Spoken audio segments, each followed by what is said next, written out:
E o novo uniforme do Bahia, rapaziada. Porra, lindão, mano. Tá aí, ó, a camisa do Bahia, mas aí o pessoal já tá polemizando, né, cara, em cima de tudo isso, que tem aí, inclusive, as mesmas cores aí, né, similar às cores da arquibancada, das cadeiras do estádio da Fonte Nova. A pessoa falando, porra, agora o Bahia vai perder a identidade, vai usar a mesma cor do Manchester City, agora com Bahia City. E não, o clube já explicou que não. Inclusive, o Bahia respondeu a uma publicação do GE. Globo, do Globo Esporte, de que esse aqui é o uniforme número 3 do Bahia. O Bahia vai continuar usando a camisa tricolor, a camisa normal, né, cara? Camisa vermelha, azul, branca e, obviamente, a camisa branca, né, que é o uniforme número 2, e esse aqui, o uniforme azul bebê, da cor do City, né, do grupo City, do Manchester City, por exemplo, vai ser o uniforme número 3 do Bahia. O que você achou? Usaria? Eu compraria com certeza. Caras, essa parada sobre o Pelé, né, cara, e essa mentira que inventam, né, de que ele jogava com pedreiro, que ele jogava com isso, aquilo, é curioso, né, cara, e esse cara que transcendeu no argumento que foi usado.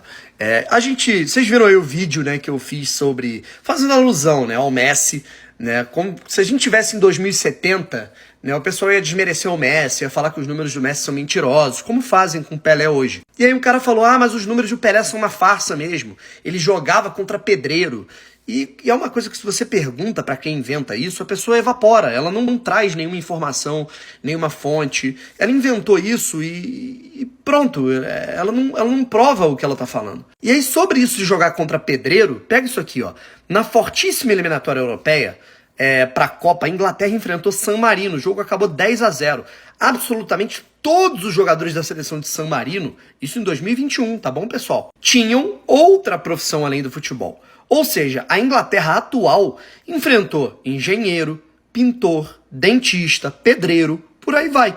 Mas aí eu pergunto, onde é que está o tricampeonato mundial da Inglaterra? Aí eu pergunto, por que ninguém questiona os gols das eliminatórias do Harry Kane, né? Enfim, de outros jogadores aí?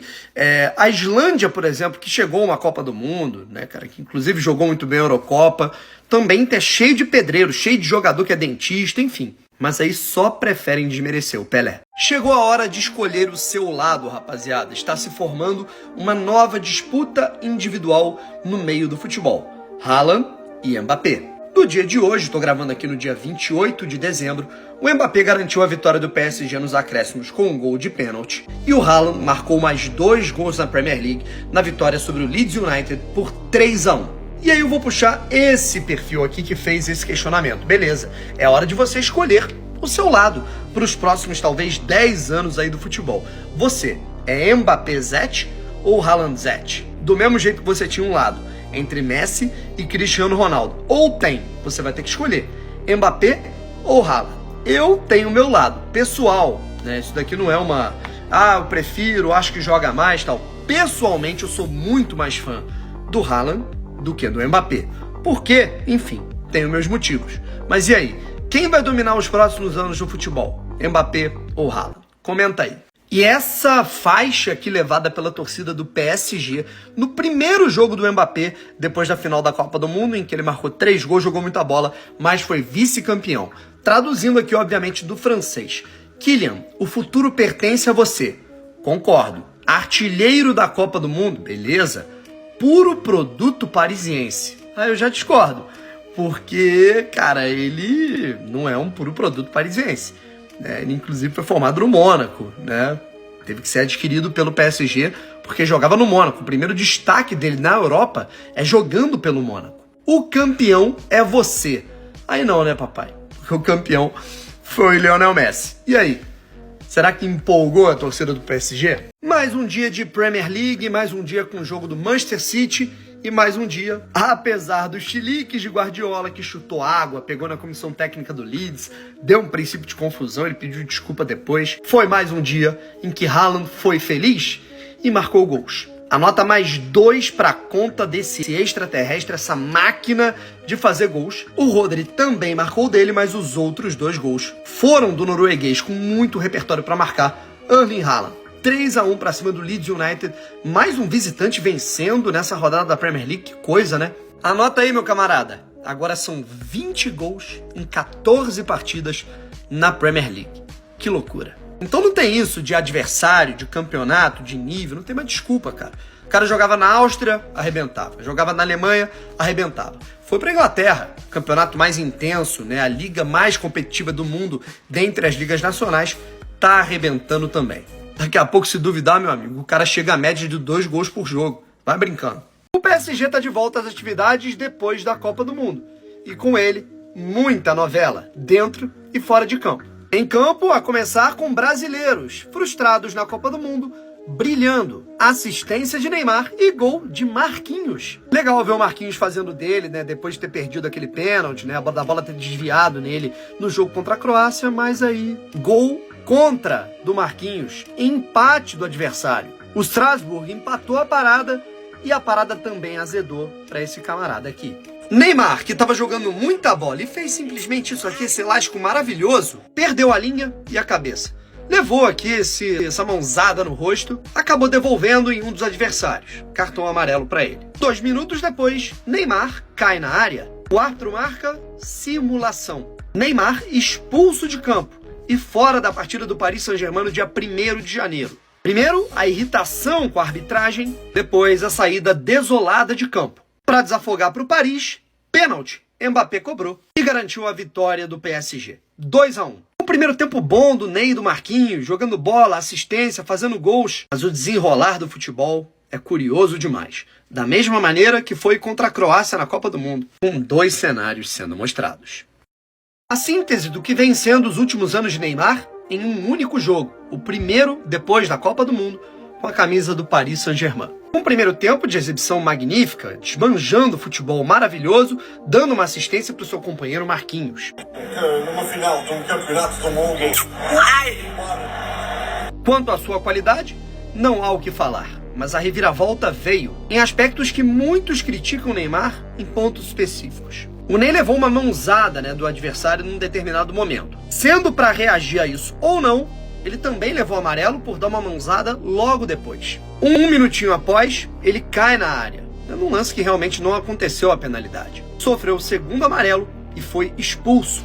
Para completar, no último jogo do ano. Para completar e para piorar a situação para ele, sempre naquela polêmica que o cerca. Último jogo do ano, o PSG jogaria no dia 1º de janeiro, joga inclusive, mas ele não vai jogar mais porque está suspenso. E aí uma exibição que era fantástica acabou se tornando melancólica. A crítica francesa o critica pelos erros cometidos no segundo tempo. Que Neymar é um gênio com a bola no pé, isso a gente não precisa ficar discutindo aqui. Mas algumas coisas poderiam ser evitadas em momentos muito específicos, para que certos estereótipos e famas não aconteçam, mas elas acabam acontecendo e pegam mal para o Neymar. A novela Gerson e Flamengo continua, com pitadas a mais de emoção para colocar mais curiosidade ainda na cabeça do torcedor do Flamengo. Nos últimos dias, Marcos Braz, homem forte do futebol do clube, deu uma entrevista falando das dificuldades do negócio, mas que ele estava tentando fazer acontecer. Recentemente saiu a notícia de que o valor que o Flamengo estava se propondo a pagar em relação àquilo que o Olympique de Marseille estava pedindo, diminuiu, essa distância diminuiu, o que aumenta a possibilidade de um denominador comum. Ou seja, pode acontecer o acordo nas próximas semanas, mas o próprio diretor do Flamengo, Marcos Braz, ou melhor, vice-presidente, afirma que o negócio é difícil, que é uma negociação bem complicada. Afinal, a gente está falando de um jogador que foi vendido para o Olympique de Marseille pelo próprio Flamengo. Um investimento que foi feito de maneira muito alta e um destempero, talvez, inclusive do pai e empresário do Gerson, talvez tenha feito o Olympique de Marseille ser muito mais linha dura no aspecto vender o jogador, no aspecto da venda do atleta. Inclusive, eu acho que isso pode prejudicá-lo, por quê? Vamos dizer que a negociação não acontece. Depois do pai do Gerson dizer que não tem a menor condição do Gerson jogar com esse técnico no Olympique de Marseille, e aí? Vamos dizer que ele fica, vai ter que buscar outro clube. Mas a esperança continua para que Gerson volte para o Flamengo, afinal, é o que ele quer. Inclusive, ele fala para pessoas próximas que ele não queria nem ter ido embora. A novela continua e essa carta do Coringa tá difícil de achar no baralho. Mas, quem sabe não encontra. O cara pega essa resenha aqui, esse print de uma publicação, da contratação do Bruno Guimarães quando ele chegou no Atlético Paranaense. Inclusive, ele foi primeiro para o Atlético Paranaense B. Atlético acerta a contratação do volante Bruno Guimarães. Aí o comentário, né? Você vê que tinha várias carinhas raivosas aqui, e o comentário, né, de um torcedor do Furacão. Enquanto o Atlético está trazendo essas contratações patéticas, o Coxa traz o Alexandro, né? Deve ser o Alec Gol naquele momento. PQP. Aí pra você ver, né, rapaziada, Alexandro naquele momento estava em fim de carreira, só que obviamente era um cara mais famoso, né, que o Bruno Guimarães da época, e o Bruno, né, era um jogador que ainda não tinha acontecido pro futebol, deu no que deu, um dos principais jogadores aí do ano de 2019 pro Atlético, né, foi campeão da Copa do Brasil e tudo, jogador de Copa do Mundo, Newcastle, Premier League, enfim. E aí fica a dica pra rapaziada que acha que futebol é só fama, né, rapaziada? Futebol é mapeamento, é estudo de mercado, é contratação, não é brincadeira, né? Não é o videogame que a gente joga, que a gente conhece o jogador por nome. Tem muita coisa envolvida, cara. Então, às vezes uma contratação que você tá cornetando pode ser uma das melhores do país daqui a alguns anos. Meu amigo, se o Daniel Jogadas falou, tá falado, não tem jeito. Ele tá anunciando o novo reforço do São Paulo Futebol Clube. Cara, sensacional. Parabéns, São Paulo. Estamos falando do Marcos Paulo, atacante revelado na equipe do Fluminense, que estava no futebol português, inclusive é naturalizado português, e foi anunciado oficialmente pelo Daniel Jogadas, cara. Olha que legal. Boa noite, pessoal. O Marcos Paulo é o mais novo jogador de São Paulo Futebol Clube. Parabéns, diretoria de São Paulo Futebol Clube. Boa noite, pessoal. Depois o próprio Marcos Paulo apareceu no perfil do São Paulo para confirmar o acerto. Boa noite, pessoal. Estou mesmo no São Paulo.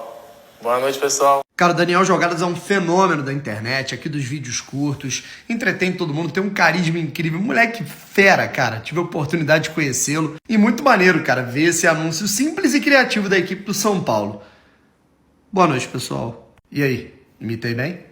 O Xavi falou de novo sobre o Dembélé, deu outra declaração sobre o futebol do jogador francês, impressionante. O atual técnico do Barcelona afirmou: em 25 anos no Barcelona, eu nunca vi um jogador com tanto talento. E a gente tá falando do Xavi falando isso, rapaziada. Referência para dizer essas palavras e, além do mais, tendo jogado com muitos companheiros de muito talento, não preciso falar nada, Iniesta, Ronaldinho Gaúcho, Lionel Messi, cara, assim, Eto'o, Henry, eu não, cara, assim, não precisa falar nada, né? É claro que o Xavi deu uma exagerada, né, cara? Porra, em 25 anos de Barcelona, o Dembélé ser o cara com mais talento, não é verdade. Só que agora o Dembélé realmente joga muito. Ele só não consegue transformar tudo isso em produtividade. Acho que é uma maneira do treinador dar uma moral pro seu jogador e encher a bola do seu atleta. E de fato ele tem muito talento. Eu só fico com medo, receio, né, disso virar até um peso pra ele, né, cara, esse tipo de declaração. Mas Dembélé realmente joga muita bola. O que você pensa?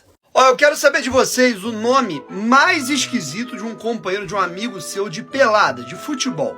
Os meus amigos com o nome com o apelido mais esquisito: Beissim, amigo lá de Teresópolis, jogava futebol comigo. Melô é inacreditável, se contar as histórias que eu tenho com o Melô, vocês ficam malucos. E também, rapaziada, o Anticristo, tá? E se acalmem, tá? Não tem nada a ver com Satanás, tem nada. Ele, inclusive, é cristão, tá? O Anticristo ia pra igreja, né? Católico, ia pra missa, tal. Mas o cara batia tanto no futebol, ele dava tanta porrada nos outros, que o apelido dele virou Anticristo. E aí, conta o apelido dos amigos de vocês na pelada. O Mbappé falou pela primeira vez sobre as provocações dos argentinos na comemoração do título sobre a França. Mbappé foi questionado sobre isso na zona mista depois da vitória do PSG por 2-1 na volta do Campeonato Francês depois da Copa do Mundo, em que o Mbappé inclusive fez o gol da vitória de pênalti nos acréscimos. Meu parceiro Lolis foi o que me deu aquela moral porque ele fala francês, mora na França, eu não entendo nada de francês, e ele fez aqui, portanto, toda a tradução dessa fala do Mbappé. Eu conversei um pouco com ele, o Dibu Martínez, depois do jogo. Dei os parabéns a ele porque foi a vitória de uma vida pra ele. Pra mim também seria, mas eu perdi. Devemos sempre permanecer bons jogadores. No caso, bons profissionais, né, cara? Bons, enfim, competidores. As comemorações, isso não é um problema meu. Eu não gasto energia com coisas tão fúteis. É isso, vamos esperar que ele volte, aí no caso ele tá falando do Messi, para que possamos começar a ganhar jogos e marcar gols. Eu nunca vou digerir essa derrota. E ele falou aqui um pouco, né, sobre o PSG e a maneira que ele vai tentar dar a volta por cima jogando no Paris Saint-Germain. Eu sabia que eu não fazia um super jogo, um grande jogo. mas ainda assim eu segui acreditando, segui correndo, porque sabia que podíamos mudar o jogo. Ele falando da vitória do Paris Saint-Germain. Falou que parabenizou o Messi, né, que conversou inclusive com o Dibu Martínez, inclusive tem imagens, né, dele do Dibu se abraçando depois do jogo, só que depois falou das futilidades que foram algumas comemorações da Argentina. Mas ele parece que não se sentiu incomodado.